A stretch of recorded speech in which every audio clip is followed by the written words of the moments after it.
perkembangan kuliah di Universitas Al-Azhar Mesir ya. Salawat dan salam juga tak lupa pula kita sampaikan kepada baginda Nabi besar Muhammad Sallallahu Alaihi Wasallam, kepada keluarganya, kepada para sahabatnya, dan kepada seluruh umatnya.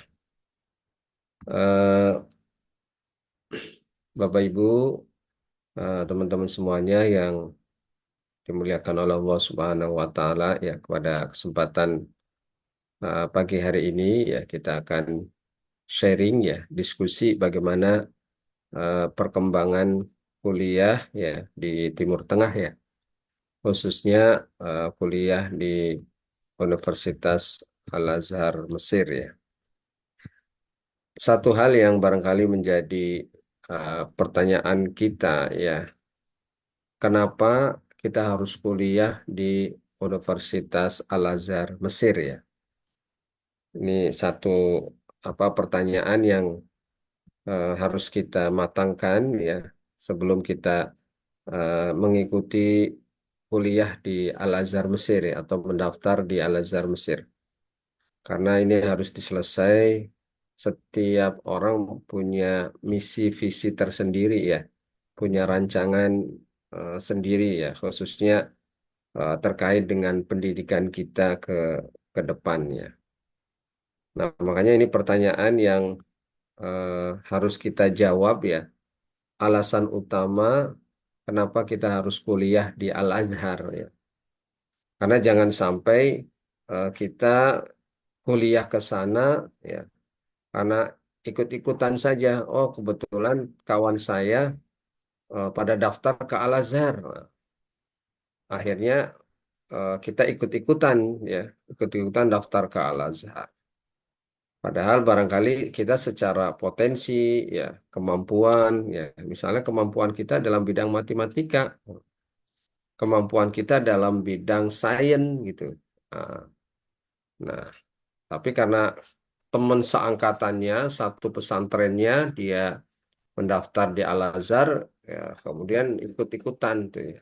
Nah, ini harus kita selesaikan. Ya. Kita harus sesuai dengan agenda kita. Ya, kita memang mau merencanakan ini nanti kuliah itu mau di bidang apa gitu ya. Nah, makanya ini sebagai bagian jawaban bahwa sebelum kita kuliah di Al-Azhar ada beberapa pertimbangan. Ini ada 11 alasan ya secara umum kenapa kamu harus kuliah di Universitas Al-Azhar.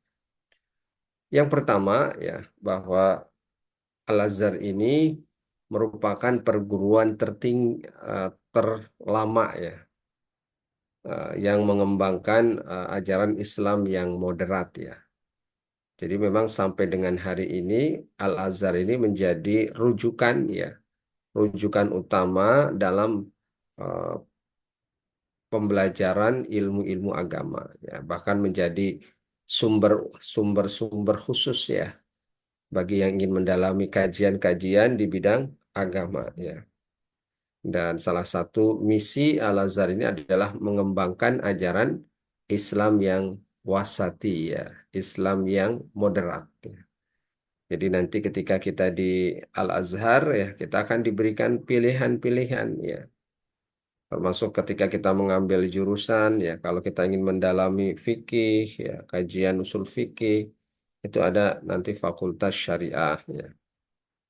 Ketika kita mau mendalami tentang akidah ya, mendalami tentang kajian tafsir, hadis ya, sejarah ya, itu nanti masuk dalam fakultas usuluddin. Nah, kemudian bagi yang ingin mendalami eh, dakwah ya, tentang bagaimana berdakwah ya, ketentuannya berdakwah, ilmu yang harus persiapkan sebagai seorang dai. Ini ada fakultas sendiri, namanya Fakultas Dakwah. Nah, ini di sini ada Ustadz Rohendi, ya, beliau termasuk alumni dari Fakultas Dakwah. Ya.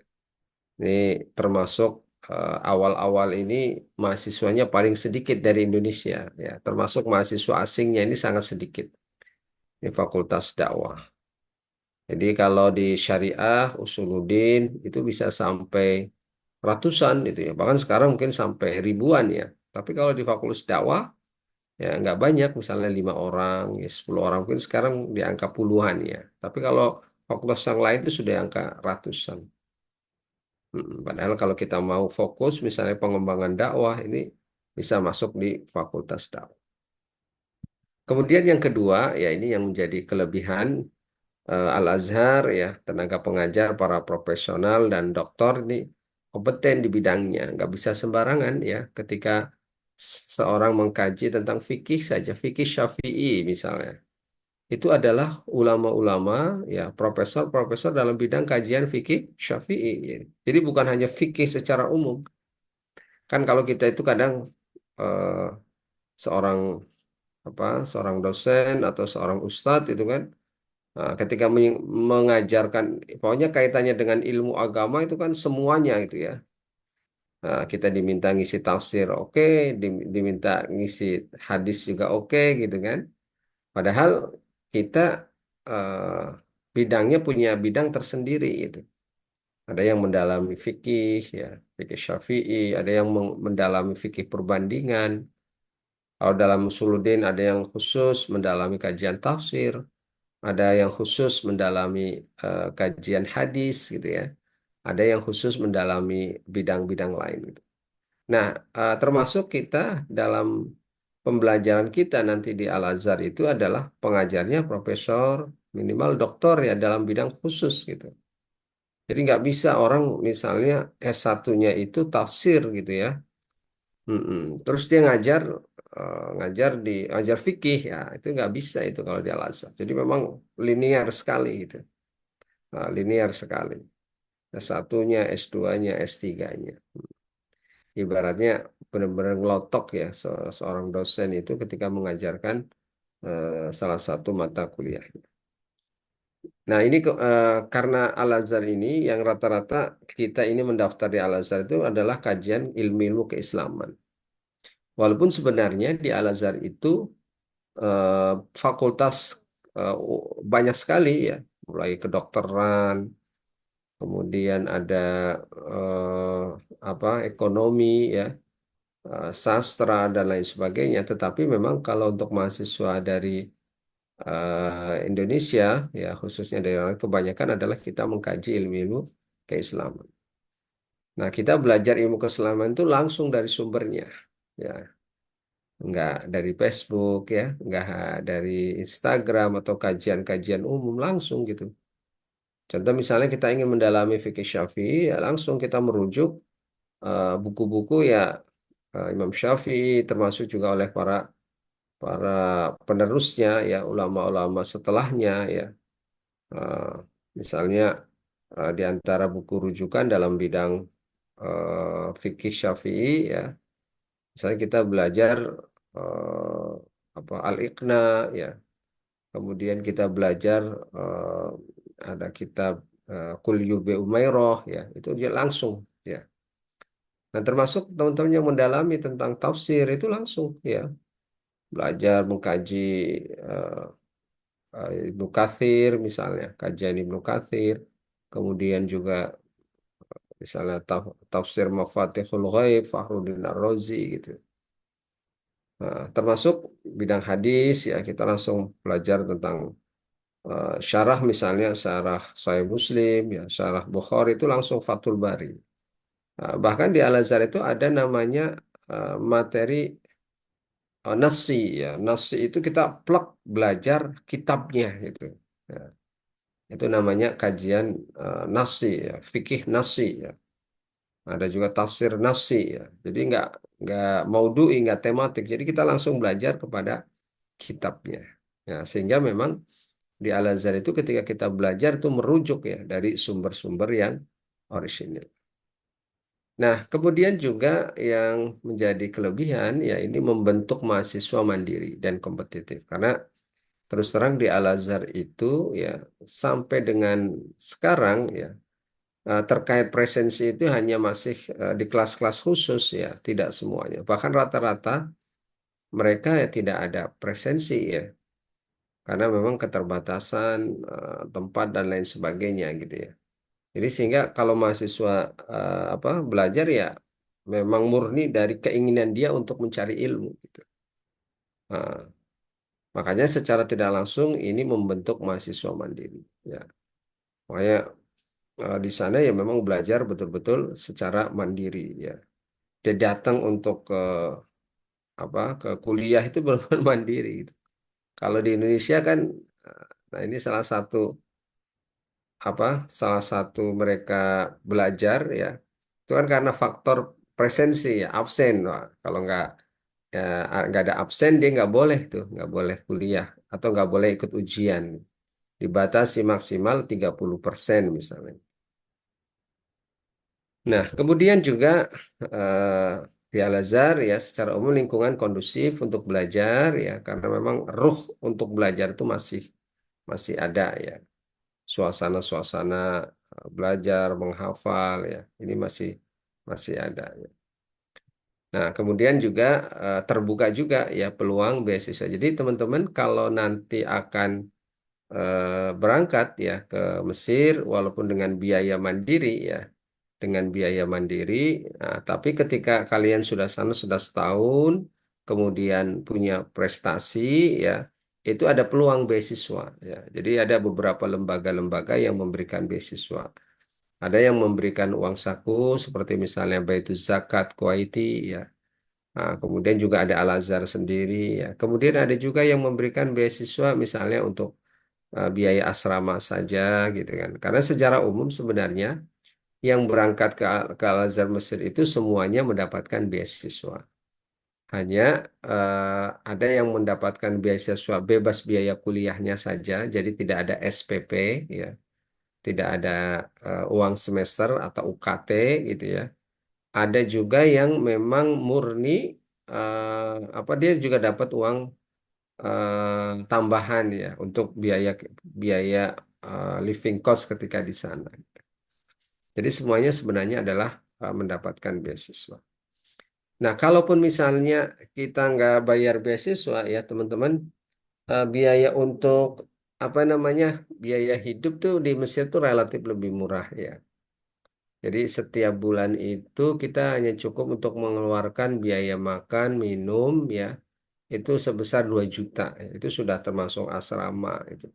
Itu kurang lebih nah dari dulu tuh kurang lebih sekitar segitu untuk biaya hidup di Mesir. Jadi nggak eh, apa istilahnya nggak nambah. Bahkan kalau misalnya kita dapat asrama yang gratis ya itu lebih lebih murah lagi gitu. Lebih murah lagi. Nah, kemudian juga jadi pusat literatur keislaman klasik ya. Di sana luar biasa ya. Orang berlomba-lomba untuk membuat buku ya menghasilkan karya ya sehingga kalau kita mau rajin itu setiap hari kita bisa banyak membaca buku-buku baru ya.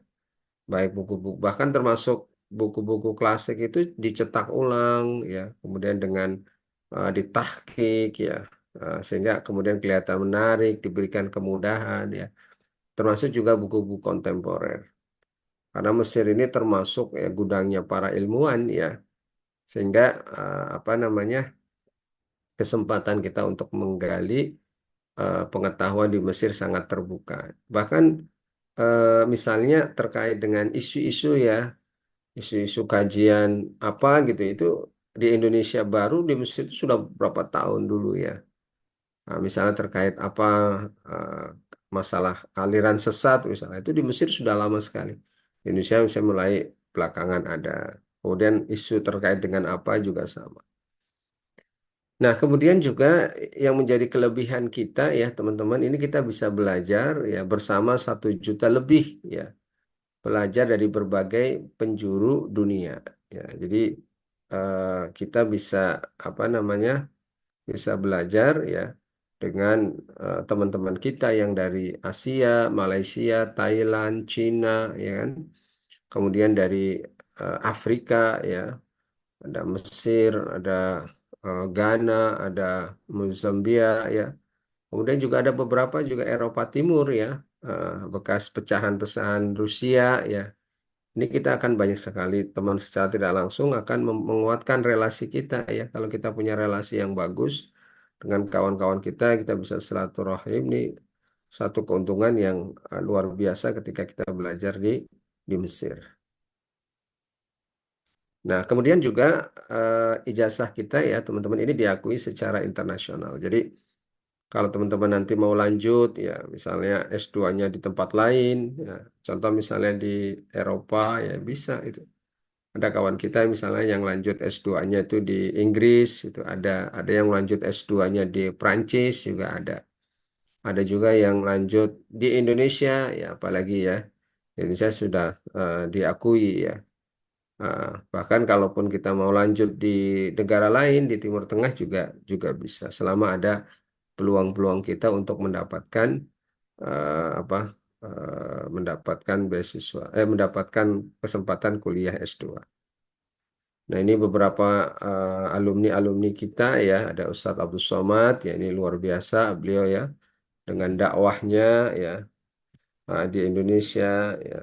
Kemudian ada Tuan Guru Bajang, ini sekarang ketua alumni Al-Azhar ya. Ada Kang Abik, ya beliau seorang ulama tapi juga seorang novelis, sutradara, dai. Karena memang di Mesir itu sangat terbuka ya. Kita mau mendalami apapun ya, selain kita belajar di Al-Azhar, ini juga kita bisa mendalami yang lain. Masuk ada Dr. Oni Syahroni ya. Beliau juga sekarang menjadi Dewan Pengawas Syariah ya ahli muamalah di Indonesia. Kemudian juga ada Ustadz Hanan Attaqi ya. Nah, ini kebetulan dulu seangkatan saya ya ini sekarang luar biasa dakwahnya gitu ya. Banyak kiprah-kiprah para alumni-alumni kita ya dalam bidang usaha, dalam bidang pendidikan ya, dalam bidang-bidang yang lain.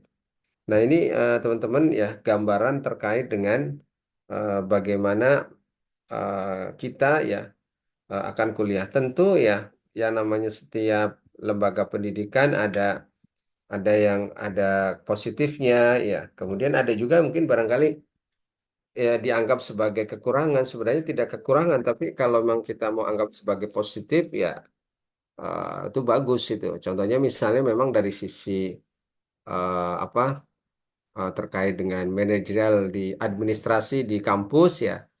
Memang sebagian masih manual ya, sebagian masih manual. Jadi harus membutuhkan antrian ya, antrian yang agak panjang. Misalnya kalau kita mau ngurus surat kayak semacam surat apa, surat keterangan apa gitu ya, sebagai seorang mahasiswa, misalnya harus butuh waktu ya, antri dan lain sebagainya. Tetapi ya justru disinilah kita belajar tentang tentang kesabaran ya. Kemudian juga ya kita harus bisa berinteraksi dengan orang-orang karena kita biasa di Indonesia ya nanti kita sampai di Mesir tentu lingkungan ya budayanya juga berbeda. Ini juga harus kita bisa menyesuaikan dengan baik. Nah ini karena ini forumnya sebenarnya lebih forum kepada Q&A ya. Jadi lebih banyak nanti teman-teman silakan tanya ya bagaimana terkait dengan Al-Azhar ya prosedur dan lain sebagainya nanti bisa bisa kita sharing. Itu saja sebagai pengantar. Jazakumullah khairan. Assalamualaikum warahmatullahi wabarakatuh.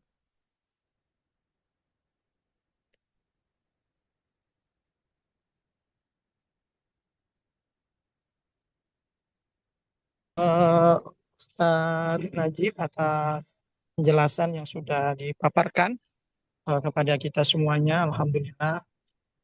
Baik, langsung aja ya dari teman-teman, dari para orang tua, bunda dan ayah, bunda yang ingin bertanya, langsung saja disampaikan. Saya, gimana? Ayah bunda, ada pertanyaan ayah bunda setelah jadi penjelasan dari Ustadz Najib?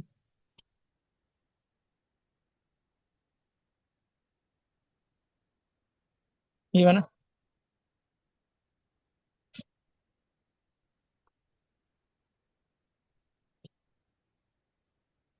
Ada pertanyaan?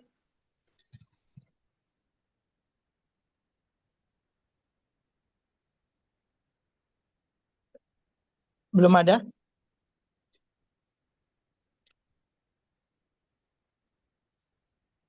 Langsung. Ustadz Najib, boleh saya bertanya? Silakan, silakan. Ini eh, untuk beasiswa di Mesir, itu kira-kira bagaimana caranya untuk mendapatkan, tadi kan beasiswa Al-Azhar sebenarnya sudah mendapatkan beasiswa kita secara umum ya.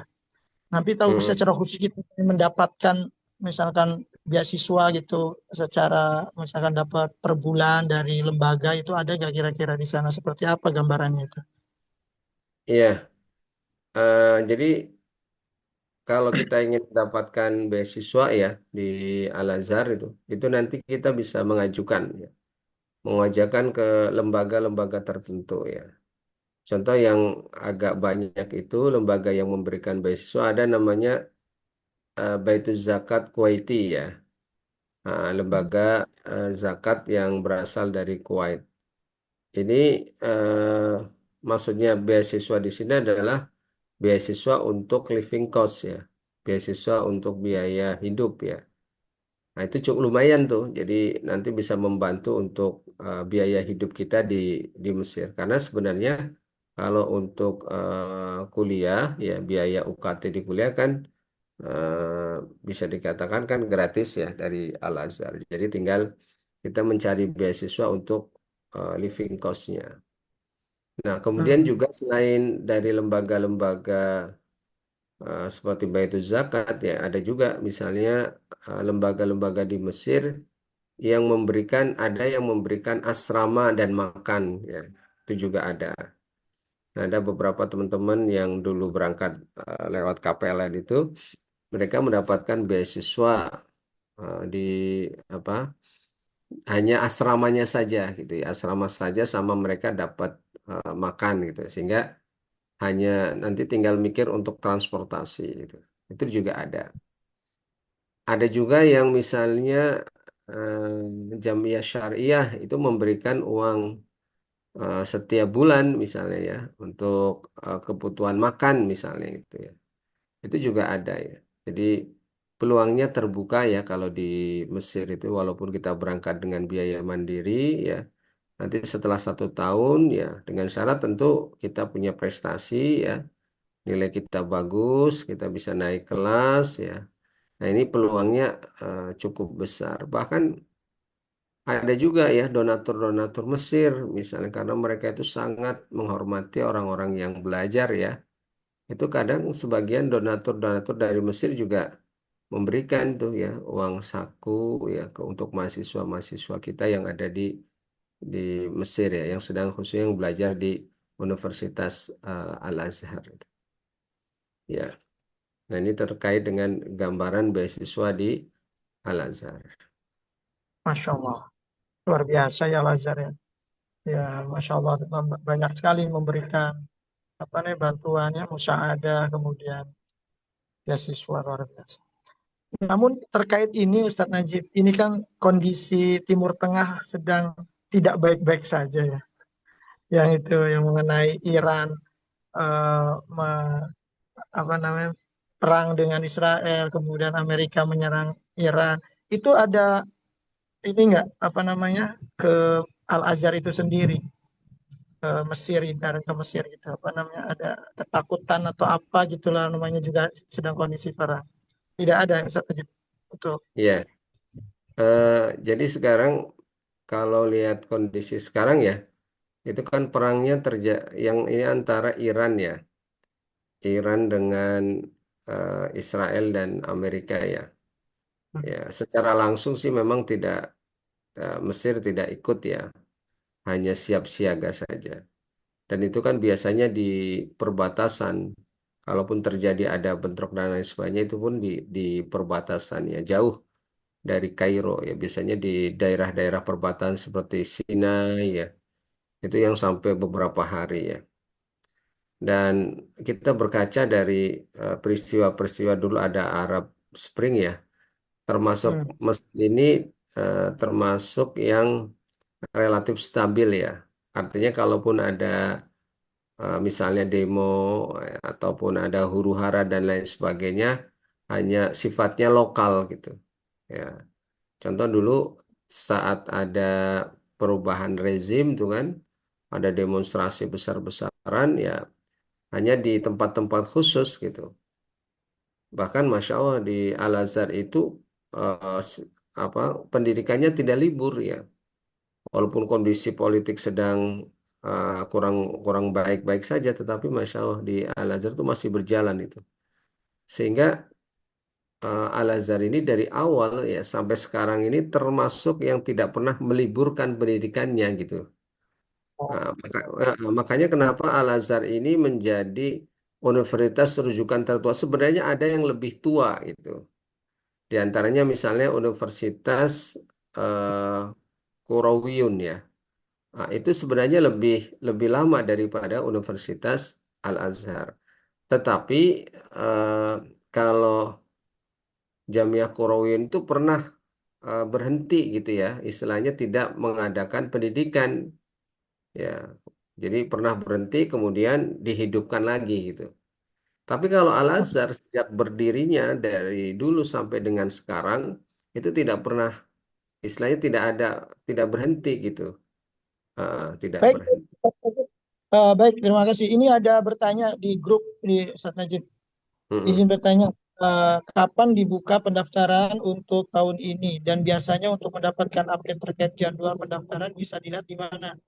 Itu pertanyaan pertama dari Bapak Fahmi Ilham. Ya.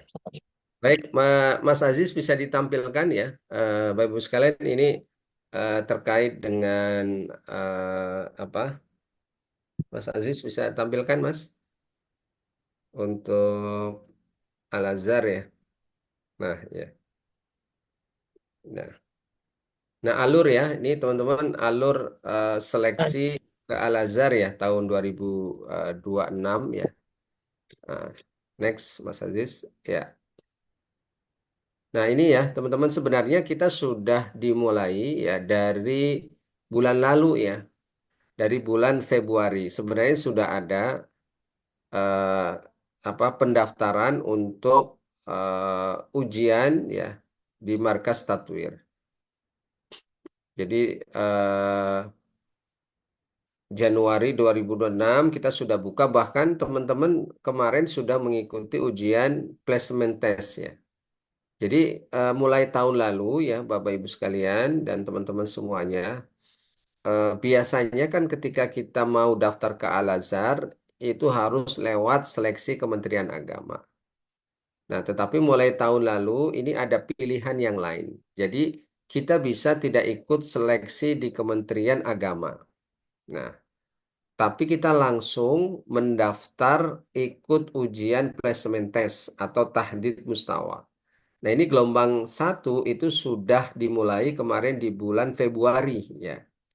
Jadi bulan Februari sudah ada ujiannya, ya Alhamdulillah eh, teman-teman lulus semua, ya dan insya Allah rata-rata lulus. Hanya ujian penentuan level bahasa. Jadi kebetulan kan ada kelas bahasanya kan sampai 6 level ya, level 1 sampai level 6. Kalau misalnya kita bisa dapat di level 5, berarti kita persiapan untuk ujian bahasa tinggal 2 level saja. Tapi kalau misalnya kita level 2, berarti kita harus menyelesaikan dulu tuh. Level 2, 3, 4, 5, 6 gitu ya. Nah, baru setelah itu kita pemberkasan. Nah, langkah selanjutnya setelah kita ujian tahdid mustawa atau placement test, itu ada namanya program Daurah Lughah. Ini program persiapan bahasa. Nah, yang gelombang satu kemarin, teman-teman sudah selesai. Ya, sudah selesai. Itu di bulan Februari. Ah, nah sekarang itu mereka sudah ikut daurah lughah ya, sesuai dengan levelnya. Alhamdulillah, kawan-kawan kita kemarin ada yang diterima di level 4, ada yang diterima di level 5. Ah, ah. Jadi pelaksanaannya daurah lughah.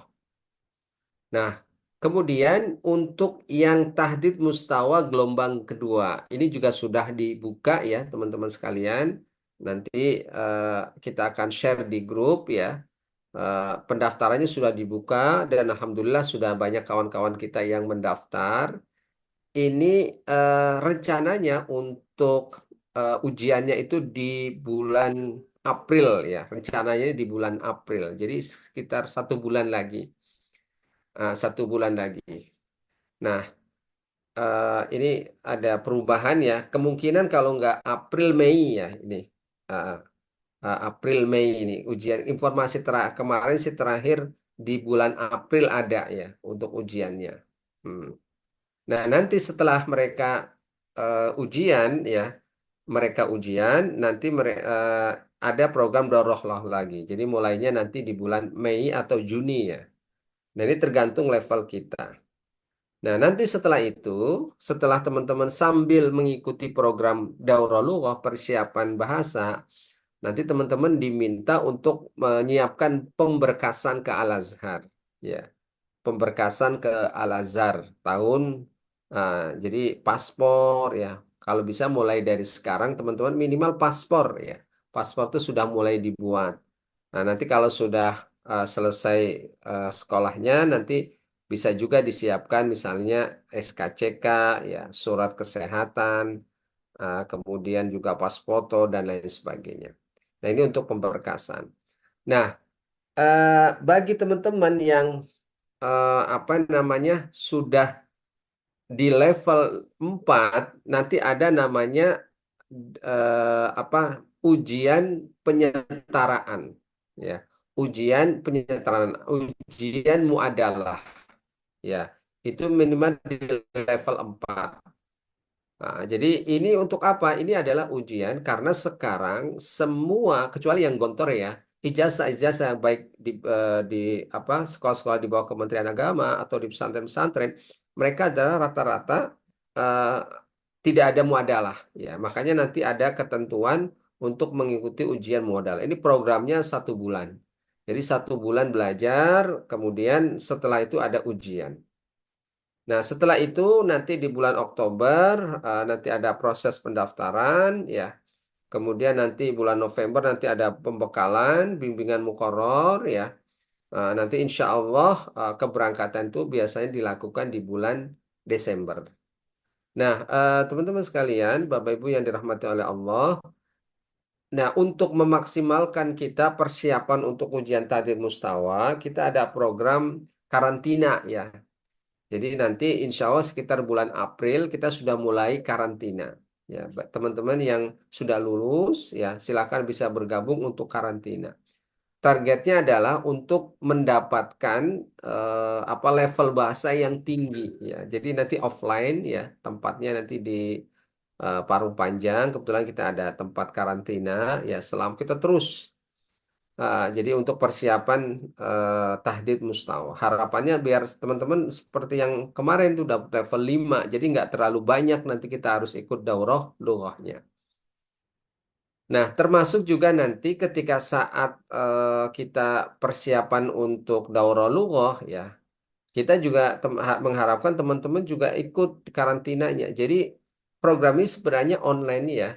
Karena kita nanti akan diuji oleh dokter-dokter dari Al-Azhar. Jadi pembelajarannya sistemnya online, tapi kita diminta disatukan ya tempatnya itu satu ya di karantina. Insya Allah nanti tempat kita yang ikut KPLN itu di markas Tatwir, di markas KPLN Ar-Royan ya Ar-Royan. Nah baru nanti setelah itu nanti ada program pemberangkatan. Ini gambaran ya untuk alur ya ke Al-Azhar itu. Ada lagi Sanandi? Itu yang di chat grup ya. Oh iya. Eh, Jika nanti seandainya sudah lulus mengikuti semua tahapan dia harus berangkat ke Mesir, tapi kemampuan bahasa Arabnya masih udah tadi ya. Masih.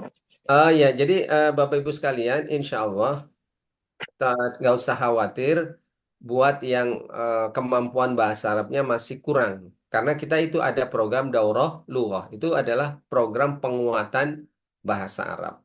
Jadi nanti kalau misalnya dia masih lemah, biasanya nanti dia diterima di level 1 atau level 2.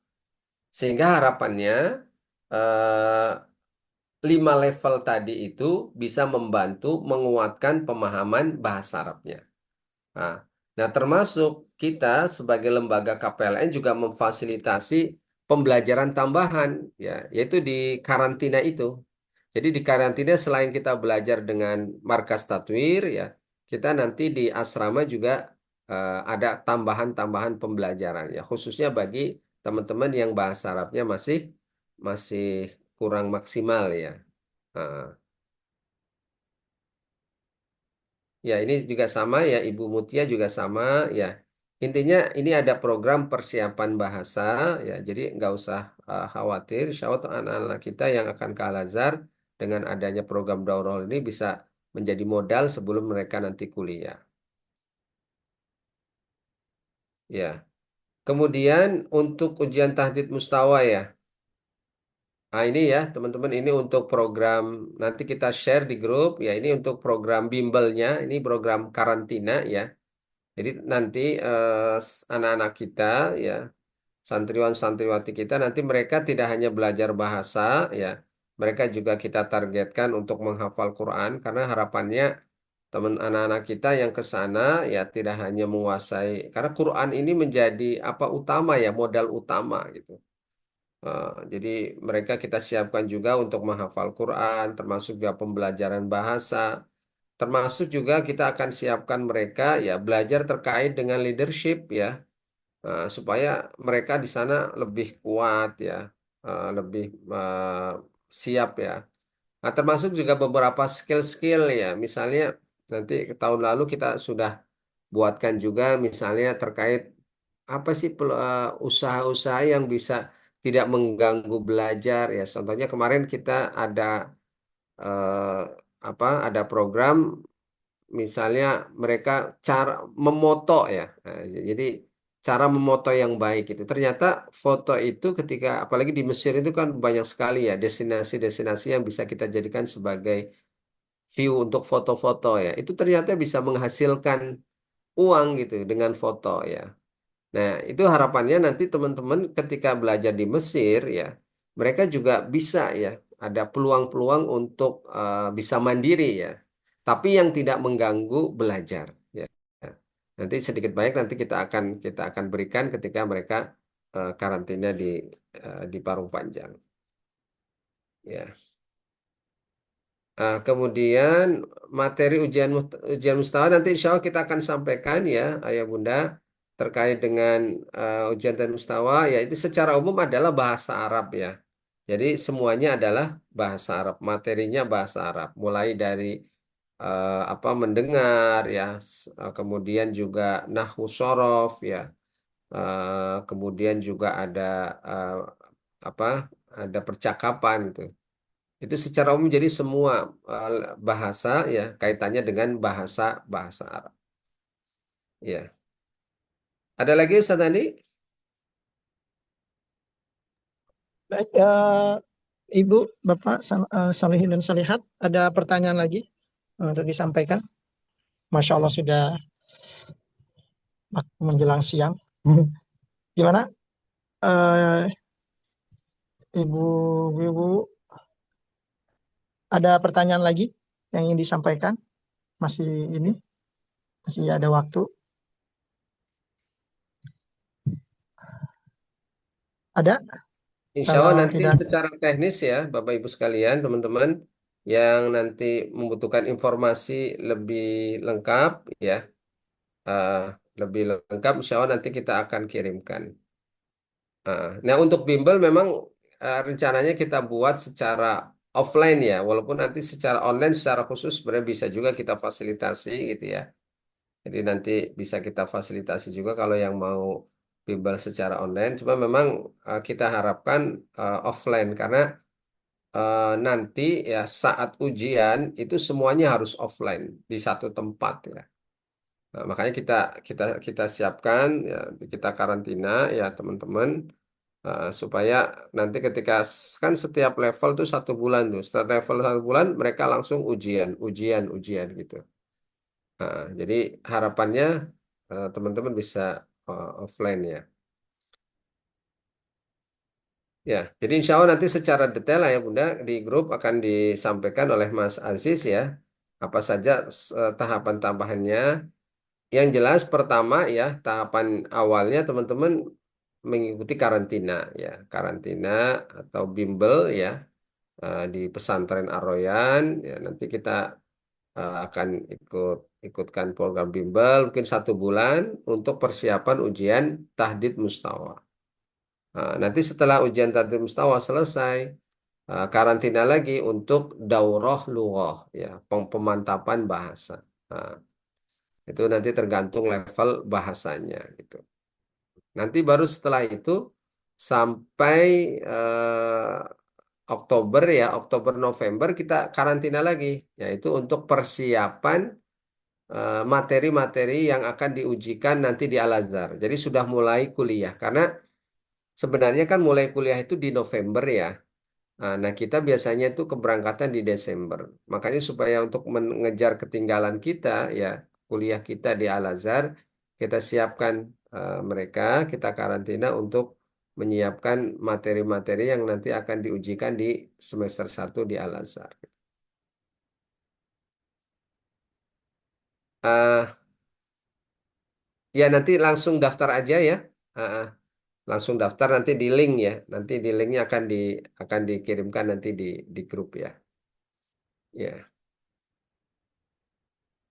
Itu barangkali Bapak Ibu yang bisa saya sampaikan ya. Mudah-mudahan sih harapannya kita terus nanti setiap bulan kita ada Q&A ya. Jadi kita juga nanti akan apa namanya ya,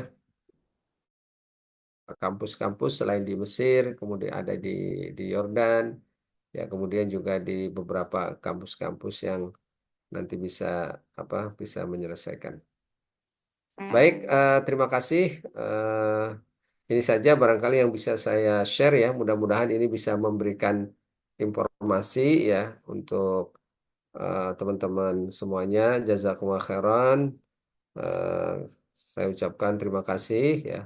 Billahi taufiq wal hidayah. Assalamualaikum warahmatullahi wabarakatuh. Assalamualaikum warahmatullahi wabarakatuh. Baik, baik, Bapak-bapak, Ibu-ibu sekalian yang dirahmati oleh Allah Subhanahu wa taala.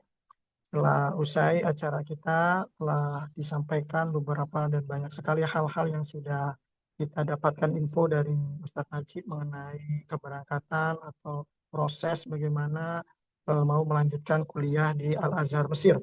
Mudah-mudahan tadi yang sudah disampaikan, kalau misalkan nanti beberapa pertanyaan ke depan yang ingin disampaikan, nanti langsung aja ke grup ya. Itu saja. Baik, tidak ada pertanyaan lagi. Kita cukupkan sampai di sini saja ya. Kita tutup dengan bacaan kafaratul majlis. Subhanakallahumma wa bihamdika an la ilaha illa astaghfiruka wa atubu ilaik. Assalamualaikum warahmatullahi Waalaikumsalam Waalaikumsalam warahmatullahi warahmatullahi wabarakatuh.